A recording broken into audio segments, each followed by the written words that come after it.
Y aura-t-il de l'essence dans cette station-service du centre-ville de Bujumbura aujourd'hui? Les automobilistes ont appris la patience. Certains dorment dans leur voiture pour ne pas perdre leur place dans la file d'attente. Aucun chauffeur de bus, au chômage technique, quand le carburant manque, n'accepte de s'exprimer face caméra. Ils sont totalement désabusés. Le Burundi manque de tout, d'essence, mais aussi de médicaments, de sucre, de fertilisants, de ciment. Impossible, par exemple, depuis fin avril, de se faire livrer des bières et des boissons sucrées par l'entreprise Brarudi, pourtant leader au Burundi. Elle semble quasiment à l'arrêt, par manque de matières premières. Ce vendeur témoigne anonymement par peur de représailles, car commenter publiquement les difficultés économiques du pays reste délicat. Les clients se lamentent et nous passons des journées entières sans travailler. Nos patrons enregistrent des pertes énormes. J'ai peur de perdre mon travail et d'être contraint de retourner vivre au village. Ce métier me faisait vivre et me permettait de subvenir aux besoins de ma famille.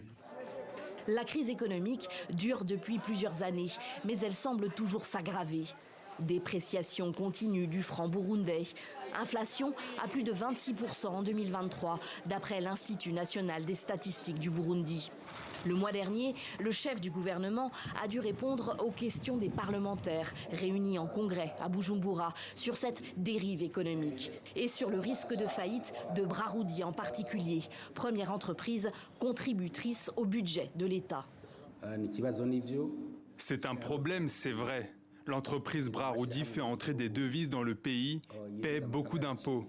La direction de Brarudi a écrit à l'État pour l'informer qu'elle a des difficultés pour importer ces matières premières. L'État est à l'œuvre pour que ces matières premières soient de nouveau disponibles. Mais sur le reste, Gervain Dirakobucha a admis son impuissance.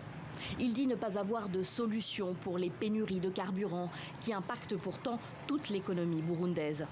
Et explique le marasme actuel par les sanctions qui ont été imposées au pays de 2015 à 2020 à la suite de la réélection contestée de l'ancien président Pierre Nkurunziza. Pour nombre d'observateurs, les sanctions passées n'expliquent pas tout. Le Burundi manque cruellement de devises étrangères pour importer ce dont il a besoin. Et parallèlement, ses exportations sont en berne car l'État a délaissé certaines filières clés centrées sur l'export, comme celle du coton et du café.